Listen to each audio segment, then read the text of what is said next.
présenter moi un modèle qui n'a pas été encore évoqué aujourd'hui, qui est le modèle Caenorhabditis elegans, qui est un hématode, c'est un petit ver d'1 millimètre de long. Et moi je dirige une petite équipe de recherche par rapport à celle que vous avez vue jusque-là, on est 5 dans l'équipe. Et on fait de la recherche purement fondamentale, et vous allez voir que quand on fait de la recherche purement fondamentale, on n'est en fait jamais à l'abri de se retrouver à travailler sur une pathologie rare sans vraiment le savoir.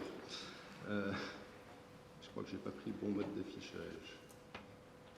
Voilà. Et je voudrais vous inviter d'abord à plonger dans l'intestin, qui est aussi un organe qu'on n'a pas vu encore aujourd'hui, et dans la nature fractale de l'intestin, dans la mesure où vous savez tous que c'est un tube, mais dans ce tube, il y a des replis qui vont permettre d'augmenter la surface de l'intestin, la multiplier par 3. Dans ces plis, ils sont constitués de villosités, à la base desquelles on va avoir les cellules souches qui vont se différencier petit à petit. Et ces villosités sont composées de cellules épithéliales, d'entérocytes qui vont absorber la nourriture. Et à la surface de ces cellules, on va trouver les microvillosités qui elles-mêmes augmentent la surface de l'intestin d'un facteur 20. Donc au total, on a un intestin qui ressemble à, on disait avant, à un cours de tennis. Je crois que ça a été réévalué à un quart de cours de tennis. Enfin, ça reste quand même une surface d'absorption absolument phénoménale. Et ces microvillosités en particulier sont absolument essentielles pour l'absorption, comme le révèle une pathologie rare qui s'appelle la maladie des inclusions microvillositaires. C'est une maladie extrêmement rare, moins d'un cas sur 1 million. C'est caractérisé par une diarrhée aqueuse qui se met en place dès la naissance. En fait, le nouveau-né ne peut pas absorber de nourriture, donc très rapidement, il va falloir le soigner par nutrition parentérale totale. Au niveau cellulaire, ce qu'on observe, c'est que la bordure en brosse, donc ces microvillosités qui sont à la surface des cellules épithéliales de l'intestin, ne sont pas présentes. Et en fait, c'est pour ça que l'enfant n'est pas capable d'absorber la nourriture. Et paradoxalement, vous voyez la flèche noire là au milieu de la cellule, les microvillosités se forment à l'intérieur de la cellule. Et en fait, c'est ça qui nous a mis sur la piste de la corrélation entre ce qu'on observait chez C. elegans et ce qu'on peut voir chez des patients. Donc les traitements, c'est la nutrition parentérale totale et si possibilité, quand l'enfant grandit, une transplantation de l'intestin qui permet à certains enfants pour la première fois d'absorber des aliments. Je ne peux même pas imaginer ce que c'est que de vivre sans jamais manger de sa vie. Comment on étudie la MVID? Donc ça, évidemment, ce n'est pas des choses que nous avons faites. C'est une équipe autrichienne et des équipes autrichiennes et françaises qui ont cloné le premier gène, la myosine 5B, par séquençage de mutations chez des patients. C'était publié en 2008. Il y a 2 autres gènes ont été identifiés depuis. La façon dont on peut étudier la maladie, c'est de regarder évidemment ce qui se passe chez le patient. Donc vous avez ici un exemple de marquage sur la gauche en immunohistochimie avec une protéine qui va se localiser spécifiquement dans les microvillosités. Et ça, c'est une étude qu'on a menée en collaboration avec l'hôpital Necker qui nous a donné des échantillons de patients.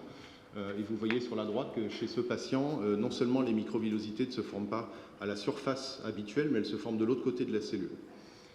Et en microscopie électronique, évidemment, on peut révéler l'absence de microvillosités directement, puisqu'on peut les observer directement. On peut utiliser des modèles cellulaires pour reproduire cette pathologie, donc des cultures cellulaires en 2D, en 3 dimensions. Là, c'était sur la gauche une collaboration avec le groupe d'André Lebivic à Marseille pour étudier la maladie des inclusions microvillositaires. Où aujourd'hui, évidemment, on passera plutôt sur des modèles de type organoïde, où on va mettre en culture des cellules souches de l'intestin, des cellules adultes, et reproduire en quelque sorte la formation des cellules épithéliales de l'intestin, avec la création d'une structure qui ressemble davantage à un intestin. On a des animaux modèles, comme ça a été évoqué tout à l'heure, la souris, le poisson zèbre, et il y a aussi C. elegans, même s'il ne fait pas partie du réseau TEFOR, on peut aussi l'utiliser. Pourquoi? Parce qu'il répond à 2 exigences qu'aucun de ces autres modèles ne peut combler complètement. D'abord, la relevance physiologique. Il faut un animal entier si on veut caractériser la fonctionnalité de l'intestin. Un organoïde ne vous dira pas si la cellule épithéliale de l'intestin est fonctionnelle. Et par ailleurs, il faut pouvoir faire de la microscopie en haute résolution in vivo, directement dans l'animal. Ça, c'est pas possible chez la souris. Ça commence à être possible chez le zébrafiche, mais c'est pas aussi facile que chez C. elegans. C. elegans, c'est 1 millimètre de long, c'est un organisme totalement transparent, donc il suffit de le mettre sous le microscope et vous l'observez directement. Son intestin, il est là représenté en jaune. Il est extrêmement simple, donc C. elegans, c'est moins de 1000 cellules, donc son intestin, c'est 20 cellules en tout et pour tout, mais vous prenez une cellule de l'intestin de C. elegans, ou vous prenez une cellule de l'intestin humain, c'est quasiment la même chose. Donc là, j'en viens au projet qui a été soutenu par la Fondation Maladies Rares. Grâce aux techniques d'édition du génome, on peut aujourd'hui introduire un gène qui va coder une protéine fluorescente, qui est représentée sur la gauche en vert, là, au locus dans le génome de Célégance. C'est-à-dire que vous prenez le gène que vous voulez regarder et vous fusionnez un gène qui va donner une protéine fluorescente. Donc quand le gène va être exprimé dans son environnement complètement normal, avec seulement 2 copies dans le génome et non pas en surexpression, comme c'était souvent le cas avant, on va pouvoir observer ici toujours le même marqueur des microvillosités in vivo. Donc l'animal est vivant, là, celui qu'on regarde, l'intestin est marqué en vert. Donc ça a été fait par Maïté Carpiera dans l'unité de biologie de Célégance à Lyon, avec le soutien de la Fondation Maladies Rares. Et on associe à ça de la microscopie de haute résolution. Donc là, vous avez une image en confocal classique, vous pouvez deviner une certaine périodicité, mais si vous utilisez les nouveaux confocaux qui peuvent faire de la super résolution, vous voyez ici directement les microvillosités individuellement dans un animal vivant, avec un marquage complètement physiologique. Je vous ai montré un marqueur. Grâce au soutien de la Fondation, on a pu générer plus d'une vingtaine de souches à l'heure actuelle et on continue à en générer de nouvelles.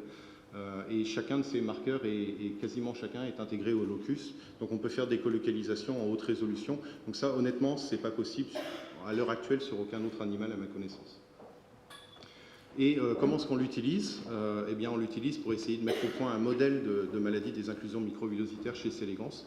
Donc là, vous avez un nouveau gène qu'on a identifié qui s'appelle VHA1 chez Célégance, mais qui est une sous-unité de la V0 ATPase, qui va donner exactement le même phénotype que chez les patients. C'est-à-dire que vous voyez ici en super résolution et en dessous en microscopie électronique, il y a une perte des microvillosités à la surface des cellules épithéliales. Et en microscopie électronique, vous avez ici surligné en jaune sur la gauche de l'image une inclusion microvillositaire dans le cytoplasme de la cellule. Donc on a exactement le même phénotype. Donc qu'est-ce qu'on espère faire à partir de ça? Tout d'abord, on va montrer que la V0 ATPase est impliquée dans la physiopathologie de la maladie, et chez les patients, elle est délocalisée dans les cellules épithéliales de l'intestin. D'autre part, on espère, le postdoc qui a fait tout ce travail vient d'obtenir une bourse Marie Curie pour créer des organoïdes murins où on va faire un knockout de la V0 ATPase, donc peut-être qu'on s'adressera à la clinique de la souris pour ça. Enfin, je voudrais remercier tous ceux qui ont participé à ce projet, essentiellement Aurélien pour la partie Célégance, Maïté Carpiera qui a été aidée pendant un temps par Bénédicte à l'unité de service de Célégance, et le soutien de la Fondation Maladies Rares. Et merci pour votre attention.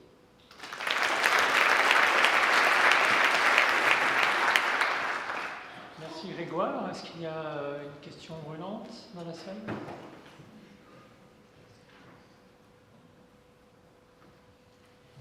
Jean-Louis?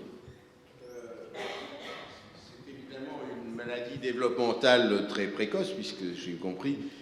Récemment, j'avais entendu que pour une autre maladie développementale très précoce, la dysplasie ectodermique, il y a maintenant une thérapie, je crois, protéique, mais fœtale, qui a donné, ça a été publié dans New England, sur 3 cas, des résultats absolument fantastiques. Est-ce qu'on pourrait penser à des choses comme ça, éventuellement, pour cette maladie? On pourrait imaginer une thérapie génique, j'imagine, en remplaçant les cellules souches adultes de l'intestin. Après, donc nous, c'est ce qu'on essaye de faire. C'est balbutiant pour le moment, mais on a des indications comme quoi si on supplémente l'animal entier, donc en cholestérol ou en glycosphingolipides, on arrive à sauver partiellement le phénotype. Donc on envisage une approche de type de criblage de drogue ou de supplémentation du milieu, et voir si on peut restaurer effectivement, et si on y arrive chez Célégance, on passera aux organoïdes, et puis après on verra. Moi, j'irais plutôt vers une approche de supplémentation. Mais... Merci beaucoup.